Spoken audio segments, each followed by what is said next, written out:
Pemirsa, berikut kita simak wawancara eksklusif kami bersama Komisi 10 DPR RI Putu Supadma Rudana. Selamat menyaksikan.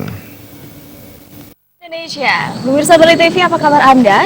Senang sekali saya Gung Yuma Sukmatika menyapa Anda pada edisi ketiga wawancara eksklusif kami bersama anggota Komisi 10 DPR RI fraksi Partai Demokrat, Bapak Putu Supadma Rudana.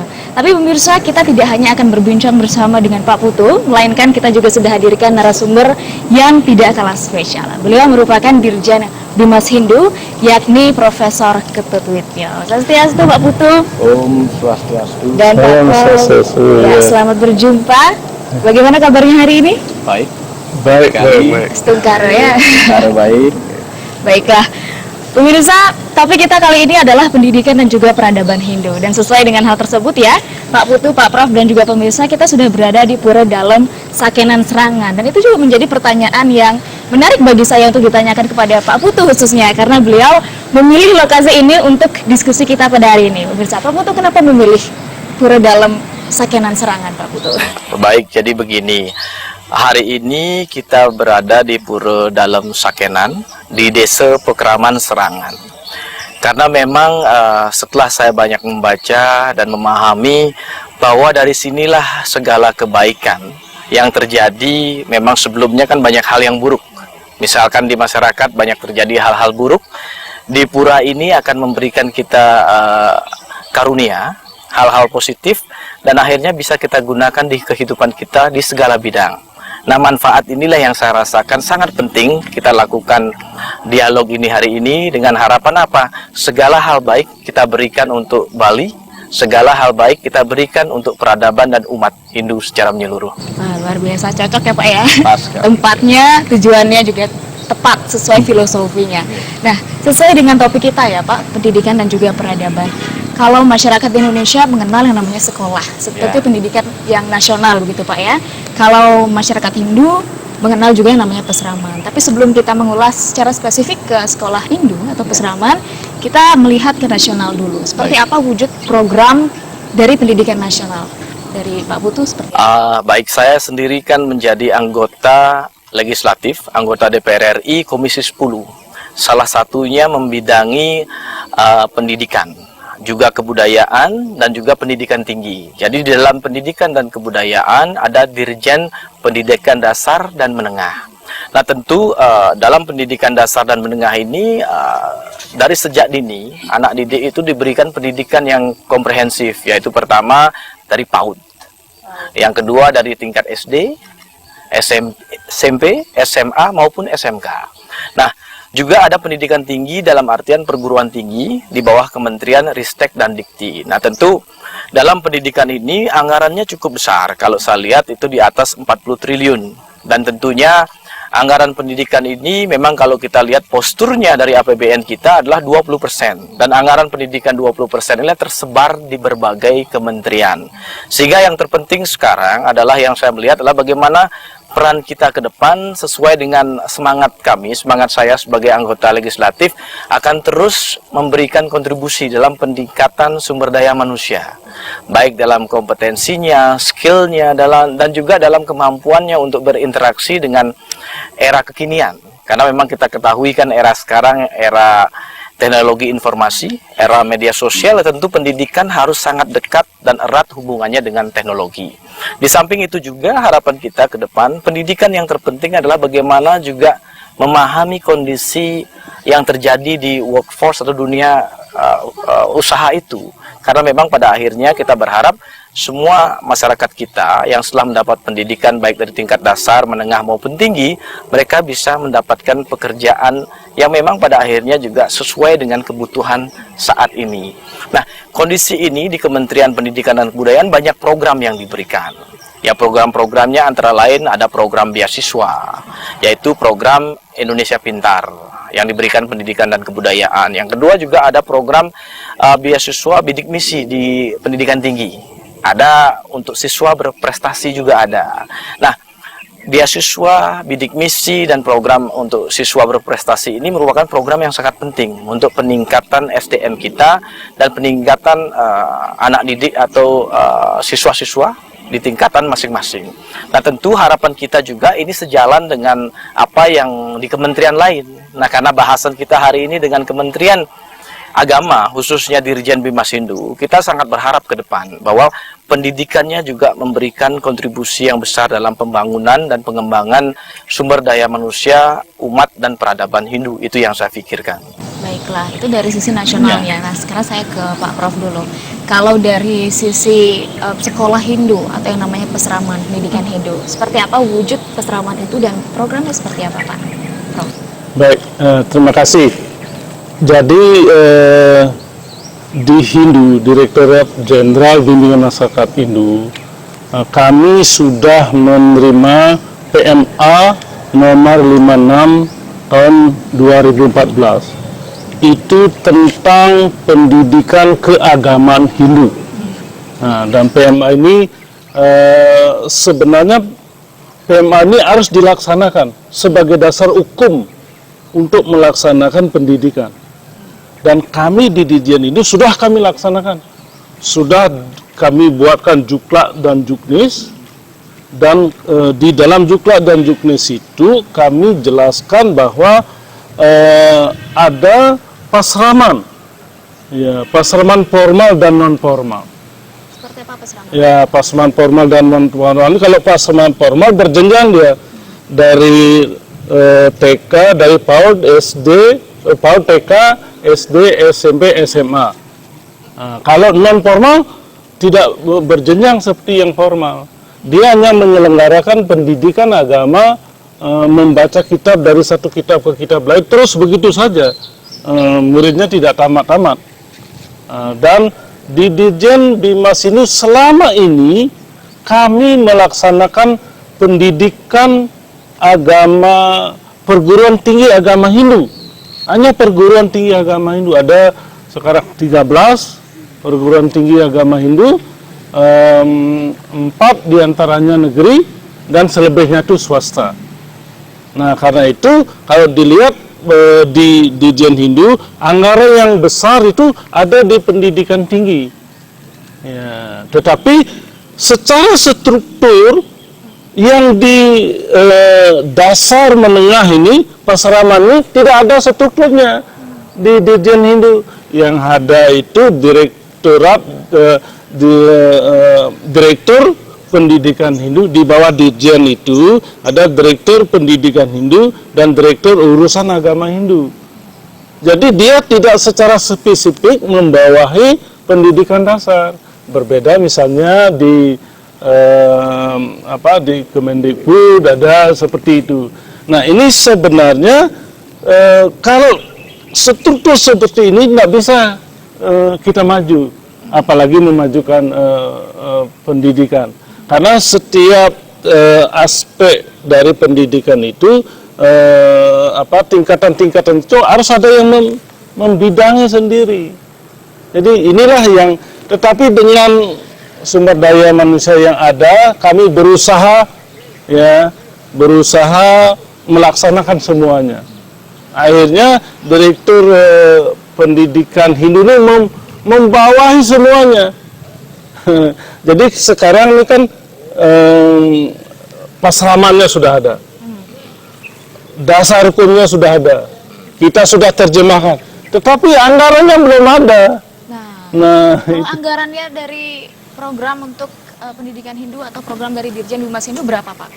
Nah, kalau keseluruhan program kita ada 770 miliar.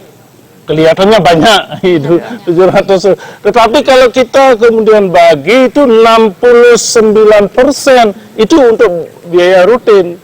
Untuk biaya rutin. Untuk biaya pegawai saja seluruh Indonesia. Ya, itu ada pegawai kita hampir 600. Bayar guru-guru hampir 8.000 seluruh Indonesia. Itu habis semua. Berarti untuk program seperti apa? Program itu hanya 10%, 11% gitulah. Itu 11% dari yang 700 miliar. Ya, 770 miliar itu. Miliar. Ya. Lalu anggaran yang program itu apakah sudah termasuk ke dalam anggaran peseraman juga, Pak? Nah, yang program memang sedikit. Tetapi peseraman ini belum ada anggarannya sebenarnya. kami kan nompleng di perguruan tinggi. Yang perguruan tinggi kita shaping untuk pendidikan dasar. Dan ini kan tidak rasional karena pendidikan tinggi juga perlu akses, peningkatan kualitas dan sebagainya. Nah ini kan jadinya tidak rasional. Karena itu postur anggaran yang ideal sebenarnya kan paling tidak 50% program, modal dan belanja rutin kan begitu. Tapi untuk karena itu untuk tahun 2019 kami ajukan untuk pendidikan dasar dan menengah dari PAUD, TK, SD, SMP, SMA. Kami ajukan dananya. Ya. Dengan dana yang sekian tadi 10% dari 70 miliar begitu Pak ya. Alokasi untuk khusus program itu ke mana, program apa saja Pak kalau dari Dirjen Dimana? Itu misalnya program-program di urusan agama Hindu seperti program peningkatan kelembagaan, program peningkatan pelayanan kepada untuk tempat-tempat suci gitu. Itu kan sedikit sekali. Ya, tempat suci kita 25.000 di seluruh Indonesia. Sedangkan setiap tahun sekarang baru 123 yang dibiayai. Nanti kalau sampai 25.000 tuh tahun berapa nanti perlu RPJM lagi berapa gitu. Baiklah, berarti kalau dari Pak Putu sendiri bagaimana Pak melihat anggaran yang sedemikian rupa dengan program yang cukup banyak dari Dirjen Bimas Hindu Pak Putu? Jadi kalau saya bisa katakan memang ini sangat kurang adil ya, postur anggaran yang diberikan kepada umat Hindu dalam pembangunan peradaban Hindu. Nah tentu kita berharap dan mendorong ke depan agar bagaimana postur anggaran ini betul-betul proporsional. Seperti kita dengarkan tadi, 69% itu adalah untuk anggaran untuk kegiatan rutin. Nah berarti kalau bisa dihitung 10% sisanya untuk program, juga di situ saya rasa kira-kira 21% itu untuk modal. Jadi artinya sangat kecil postur anggaran untuk program-program yang digunakan untuk memberikan pelayanan, kesejahteraan, bantuan, dan peningkatan segala sumber daya umat Hindu dan peradaban Hindu. Nah tentu saya melihat ke depan memang dari apa yang disampaikan tadi, dari mungkin struktur daripada Dirjen Bimas Hindu ini, kita bandingkan dengan Kementerian Pendidikan dan Kebudayaan, sangat dibutuhkan kalau saya melihat ya, satu direktur lagi, yaitu Direktur Urusan Pendidikan Dasar dan Menengah. Karena tadi sudah disampaikan, ada urusan pendidikan tinggi. Nah, tapi dasar menengah ini perlu, sehingga yang sekarang pejabat eselon 2-nya ada 2, kita berharap nanti eselon 2-nya ada 3, karena memang penting sekali untuk penanganan pendidikan dasar menengah dari tingkat PAUD tadi, SD, SMP, dan SMA untuk diformalkan, dan anggaran juga diberikan anggaran komprehensif, karena pendidikan itu kan tidak bisa diputus di tinggi saja. Nah juga pendidikan tinggi juga diberikan tambahan yang lebih proporsional.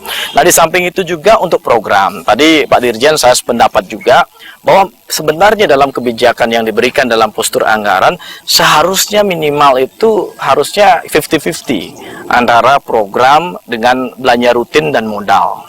Nah artinya kalau seandainya ke depan kita berharap program lebih besar daripada yang rutin dan modal ini, nah tentu kita harus berbuat dalam jangka panjang, jangka waktu yang tidak cepat, tapi dalam proses jangka panjang, dalam 1 tahun, 2 tahun, 3 tahun, 4 tahun ke depan perjuangannya. Nah sehingga dalam postur anggaran sekarang yang jumlahnya 770 miliar itu kira-kira, ke depan kita sangat berharap, sangat mungkin kalau peningkatannya ini bisa dilakukan bertahap, mungkin tahap 1 kita tembuskan kepada 1 triliun.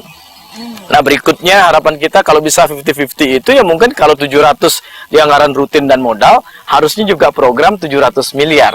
Sehingga nanti untuk peningkatan misalnya pura-pura, pelayanan, tempat pendidikan, dan kegiatan seni budaya itu cukup banyak yang bisa diberikan oleh Dirjen Bimas Hindu untuk melayani umat Hindu di seluruh Indonesia, dari Aceh hingga Papua ini yang jumlahnya sekarang disebut adalah jumlahnya 4 juta orang, tapi kalau kita lihat dari sisi data itu jumlahnya lebih dari 10 juta. Bahkan ada yang mengatakan kira-kira 11 atau 12 juta umat.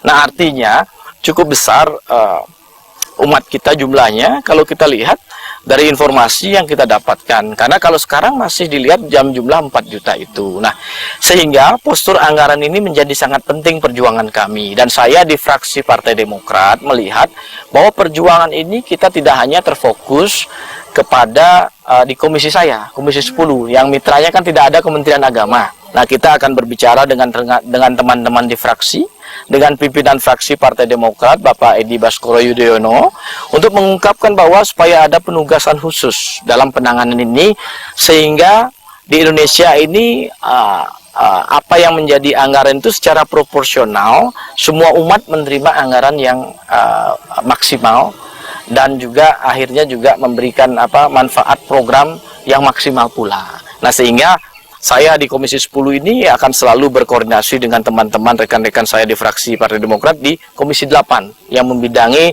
tentang dan bermitra dengan Kementerian Agama ini. Nah, saya sangat sependapat ke depan bahwa langkah ini kita harus lakukan secara bersama-sama. Nah, saya kebetulan adalah anggota DPR RI dari Dapil Bali, daerah pemilihan Bali. Beliau adalah Dirjen Bimas Hindu. Kalau eksekutif kita bilang untuk umat Hindu dan peradaban Hindu, beliau yang tertinggi. Karena beliau ada di eselon 1. Nah, Kementerian Agama. Nah, artinya dengan kita duduk bersama ini sangat penting. Karena untuk menghindari informasi yang tidak tepat. Bahwa jika di luar, bantuan untuk umat Hindu, ada perjuangan, semua masyarakat Bali pasti berjuang. Tapi yang kita lakukan justru di sini adalah secara proaktif. Membangun, mengkonstruksi anggaran itu dari awal. Sehingga pada ujungnya, pada akhirnya manfaatnya itu sangat maksimal.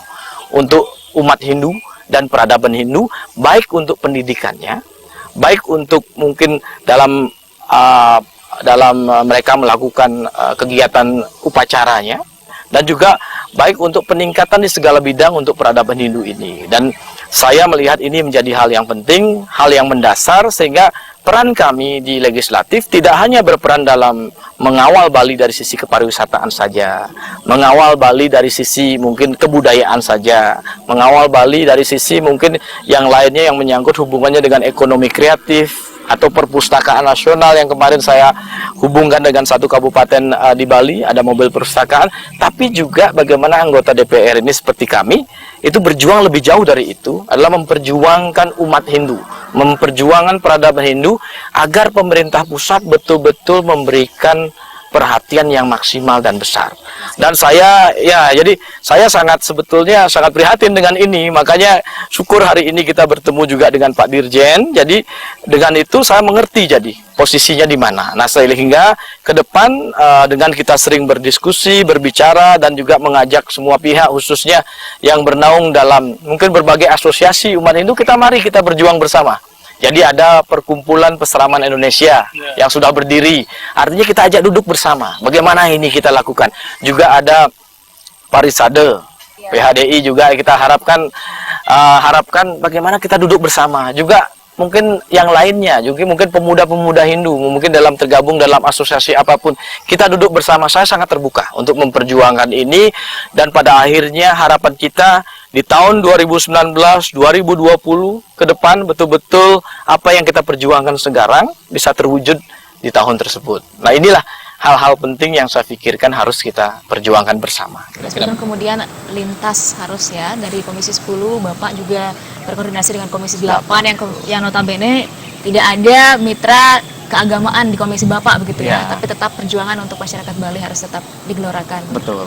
Dan satu hal lagi memang yang menjadi poin penting dalam hal ini, memang saya sendiri setiap saat selalu turun ke masyarakat dan bertemu masyarakat. Aspirasinya memang banyak. Bagaimana bantuan untuk pura-pura. Nah, kita selalu diskusikan, kita arahkan ke beliau ini, karena beliau menjadi bapaknya kan. Nah, tapi dari beliau sendiri anggarannya sangat terbatas. Ya, kalau kita hitung 770 miliar, 10%-nya hanya 70 miliar, 77 miliar. Nah, itu kalau dibagi dari pura yang ada, seluruh Indonesia yang jumlahnya 25.000 pura. Nah, itu sangat kecil sekali. Sehingga kalau bisa dibilang, dan itu saya juga mendapat informasi, satu pura itu hanya dibantu sejumlah 50 juta, kan sangat kecil sekali. Nah, harapan kita ke depan, dalam sisi postur anggaran ini, ke depan kita harapkan ada program untuk pura, misalkan di atas 200 juta. Ya, ada program mungkin ke depan kita harapkan Pak Dirjen, kalau kita bisa perjuangan bersama ini, ada pura yang dalam skala besar itu minimal ada dengan anggaran 1 miliar, ada yang 500 juta, ada yang 200 juta.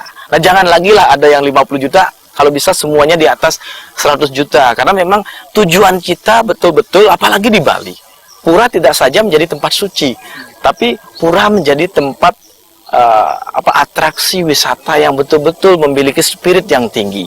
Jadi ada manfaat yang tinggi didapatkan oleh pemerintah, dalam hal ini Kementerian Pariwisata, untuk meningkatkan kunjungan wisatawan, untuk meningkatkan devisa, dan untuk meningkatkan pendapatan negara. Jadi tidaklah salah kalau seandainya postur anggaran ini justru diberikan lebih besar.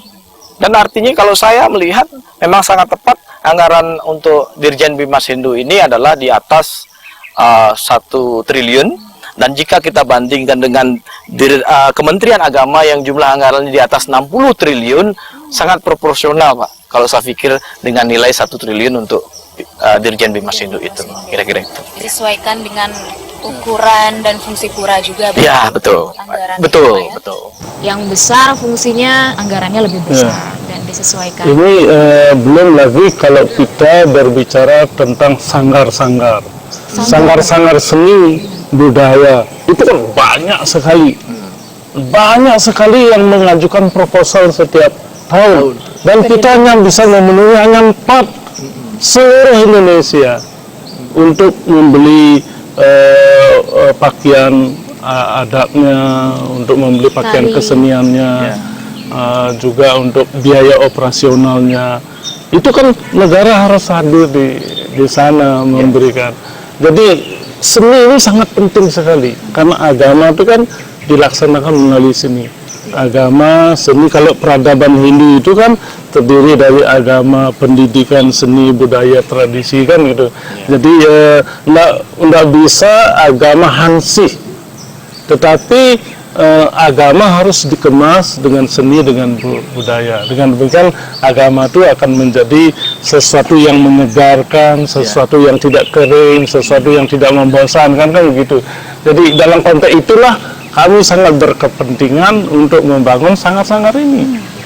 Agama yang tetap lestari, selalu dikembangkan, dan juga memberikan dampak menarik wisatawan, Pak ya. Betul. Jadi bersinergi juga, gitu. Seperti dikatakan tadi Pak Putu itu memang, jadi pura di Bali itu sangat tidak hanya tempat suci, tapi juga memberi dampak kepada kepariwisataan kita. Gitu. Jadi dalam konteks itu seni itu sangat penting.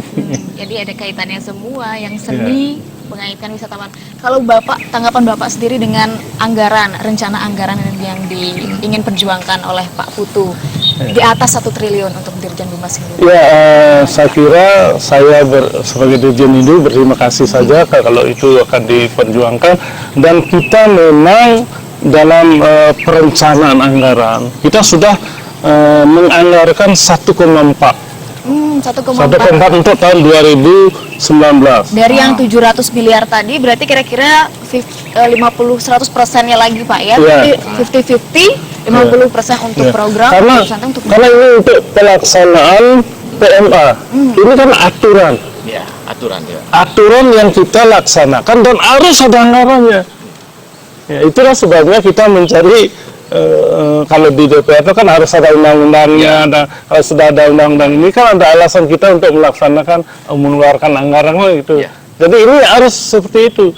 Tetapi ya terus terang sejak 2014 itu anggaran itu lalu lewat saja. Maksudnya lewat seperti apa? Lewat, kita sudah usulkan sebenarnya, tapi di Komisi 8 itu lewat gitu, tidak ada yang memperjuangkan itulah. Dari tahun 2014. Sejak 2014. Ini kan PMA-nya 2014, 2015 mulai dieksekusi. Nah, tetapi tidak ada anggarannya. Kita mensplit dari anggaran perguruan tinggi. Anggaran perguruan tinggi itulah yang kita kurangi. Padahal perguruan tinggi itu kan nggak boleh anggaran pendidikan itu mengambil ke urusan. Nggak boleh ada mata anggarannya itu. Jadi ini harus di pendidikan. Nah karena itu di pendidikan tinggi kita split berikan ke Pasaraman. Ya dapat sedikit-sedikit aja, dapat 200 juta, 100 juta dapat. Ya kalau sekarang itu sekitar dapat 1,5 miliar. Kita split dari perguruan tinggi, anggaran perguruan tinggi untuk Pasaraman. Berarti dari pemerintah sendiri untuk anggaran PMA dari tahun 2014 belum ada begitu? Belum ada. Masih di-split dari anggaran perguruan tinggi. Perguruan tinggi. Pak Putu bagaimana? Jadi begini, kalau saya melihat memang seharusnya momentum inilah yang kita gunakan. Jadi saya berkomitmen untuk memperjuangkan ini, apalagi untuk umat kita. Bali ini kan ya hampir seluruh penduduknya lah, 90% mungkin masyarakatnya umat Hindu. Jadi justru atraksi kepariwisataan dunia juga sangat erat dan dekat dengan peradaban Hindu. Nah, jadi artinya momentum ini kita berharap dari pemerintah pusat bersama kita juga di legislatif untuk sama-sama bersinergi memperjuangkan ini. Tadi Pak Dirjen sudah mengatakan bahwa beliau sudah merencanakan anggaran perencanaan anggaran 2019 itu sejumlah 1,4 triliun. Nah itu kalau bisa dilihat itu secara konstitusi sudah tepat karena ada program yang diberikan secara proporsional mungkin setengahnya, biaya rutin dan juga biaya yang bersifat modal juga setengahnya. Jadi sudah sangat ideal dan harapan kita adalah momentum saat ini adalah melakukan sinergi kebersamaan antara pertama pemerintah pusat, dalam hal ini pemerintah, kita di legislatif, dan akhirnya masyarakat umat Hindu harus bersama-sama mungkin bisa memberikan supporting, dukungan kepada kita untuk menyuarakan ini bersama. Kalau tidak kita, siapa lagi yang memperjuangkan ini? Karena memang menjadi sangat penting untuk membangun peradaban Hindu dari pendidikannya. Pendidikan dari usia dini, dari PAUD, dari pendidikan dasar, menengah. Dan di Hindu ini sudah ada peseramannya, tapi terlalu banyak yang sifatnya non formal. Nah, kita ingin formalkan. Yang kedua juga tempat-tempat suci yang memberikan benefit, manfaat, dan pada akhirnya memberikan pendapatan kepada negara dari sektor pariwisata. Nah, justru harus diberikan support yang besar. Dan juga Bali sendiri juga anggarannya yang diberikan ke pusat cukup besar. Jadi sudah saatnya dari segala sisi ini seharusnya Bali yang pada intinya mayoritas adalah umat Hindu dan peradaban Hindu adalah di sini sangat unik karena erat sekali dengan adat istiadat dan budaya dan juga menjadi daya tarik tersendiri bagi wisatawan mancanegara, ya diberikan anggaran yang proporsional sehingga tidak saja umatnya yang sejahtera, peradabannya yang sejahtera, tapi juga memberikan solusi kepariwisataan bagi masyarakat dunia.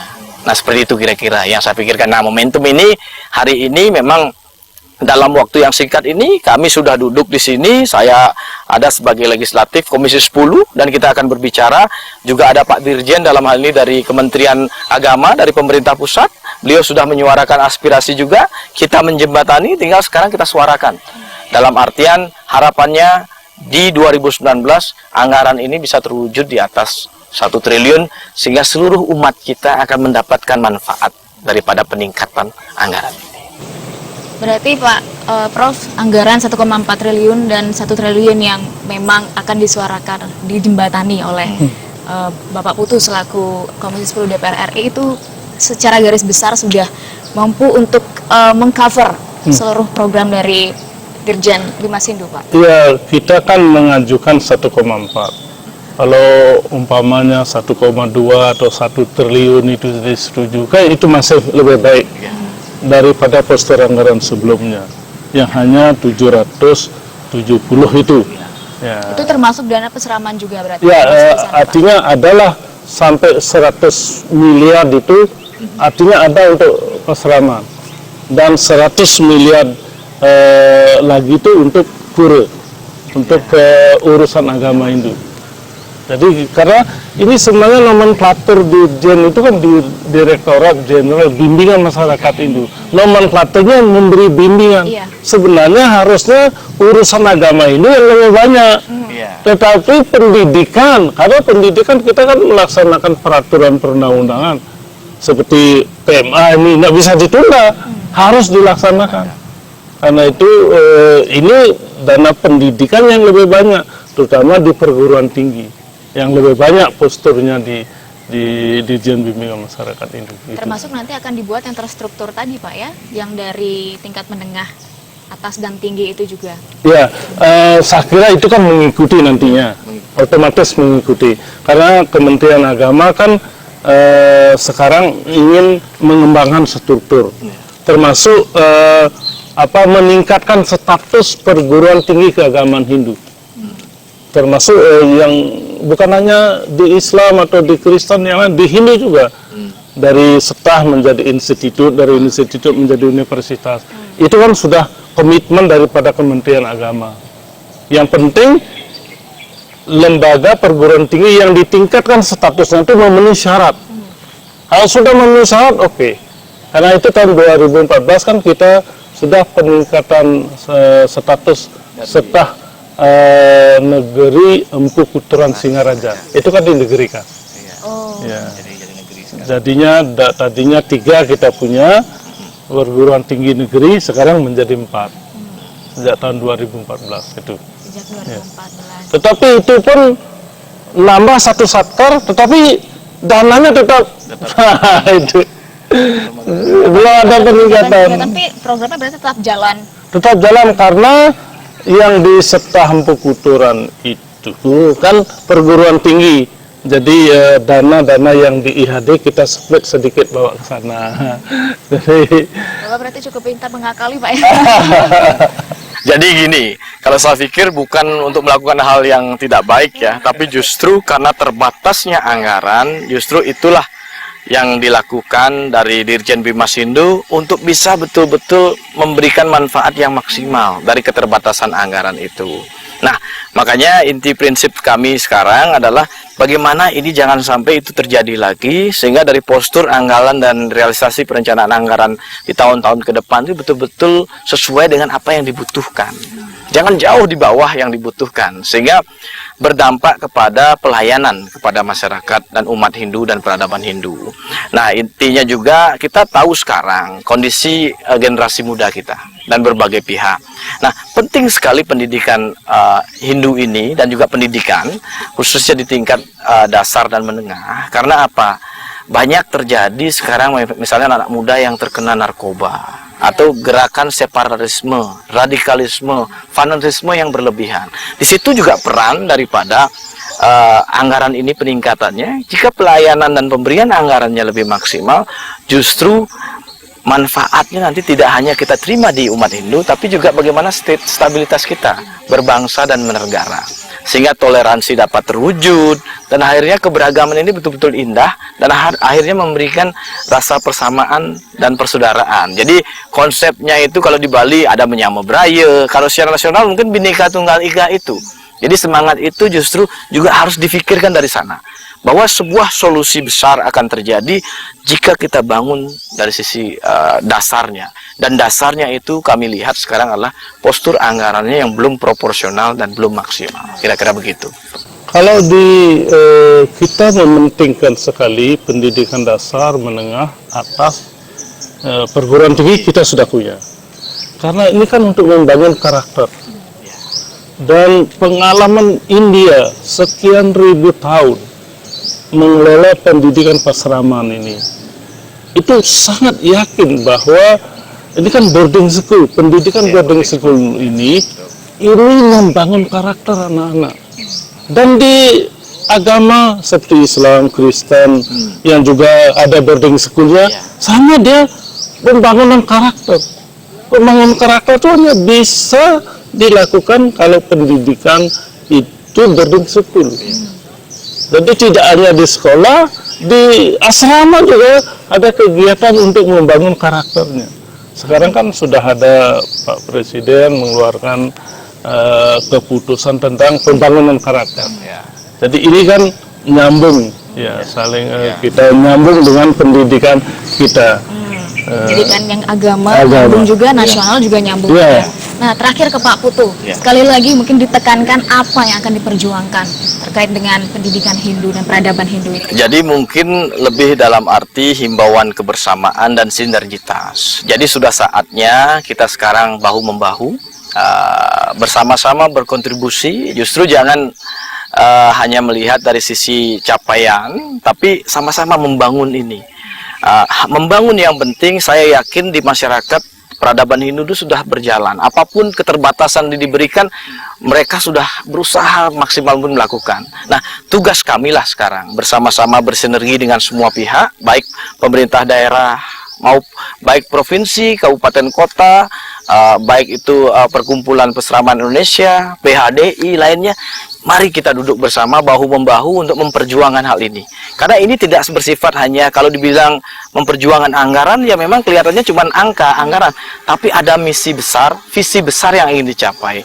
Justru bagaimana betul-betul umat Hindu, peradaban Hindu akan diberikan kesejahteraan lahir batin. Karena apa? Resourcesnya, sumber dayanya dilengkapi dalam berbagai bidang. Nah, saya sendiri sangat bangga dan salut dengan semua pihak yang telah berjuang. Nah, saya juga akan terus memperjuangkan ini bersama-sama dengan Pak Dirjen untuk betul-betul memberikan kontribusi yang maksimal. Jadi anggaran posturnya ke depan dari situ kita kerja. Dari anggaran yang 770 miliar ini, harapan kita apa yang dicanangkan atau diinginkan dibangun oleh Bapak Dirjen sejumlah 1,4 triliun. Mudah-mudahan dalam beberapa tahun ke depan bisa meningkat. Nah, mungkin tahap awalnya 1 triliun dulu, 1,1, 1,2, 1,3, 1,4. Dan akhirnya setelah itulah proporsional, di mana program dan modal dan juga rutin itu harus seimbang. Program minimal 50%, rutin dan modal juga 50%. Jadi gitu kira-kira itu. Kira-kira kita himbau, kita ajak semua untuk bersinergi, untuk membangun pendidikan Hindu yang baik, untuk membangun peradaban Hindu yang baik, dan akhirnya umat kita di seluruh Indonesia maupun di seluruh dunia akan mendapatkan manfaat yang maksimal dan berkontribusi untuk pembangunan bangsa dan negara. Astengkara ya Pak, nanti bisa terwujud cita-citanya Pak. Tahap terlebih dahulu. Kita berjuang sama-sama Pak ya. Terima kasih tentunya Pak Putu dan Pak Prof sudah berbagi bersama kami. Ya, pemirsa, itu dia bincang-bincang singkat kita bersama anggota Komisi 10 DPR RI Bapak Putu Supadma Rudana dan juga Bapak Prof Ketutwitnya yang merupakan Dirjen Bimas Hindu tentang pendidikan dan juga peradaban Hindu. Astengkara informatif dan juga edukatif. Dan tentunya pemirsa, kami ingatkan Anda untuk bisa follow Instagram Pak Putu Supadma Rudana di @putu_supadmarudana karena beliau menyajikan banyak sekali informasi. Jadi bisa berinteraksi langsung, bisa tanya-tanya apapun yang ingin ditanyakan boleh karena Pak Putu sangat terbuka. Ya. Dan pemirsa, satu kata tadi dari Pak Putu yang sangat menarik, mari kita bersinergi bersama-sama untuk memajukan pendidikan Hindu dan juga peradaban Hindu. Akhir kata, saya Genggi Masuk Matika, terima kasih atas perhatian Anda dan salam Indonesia.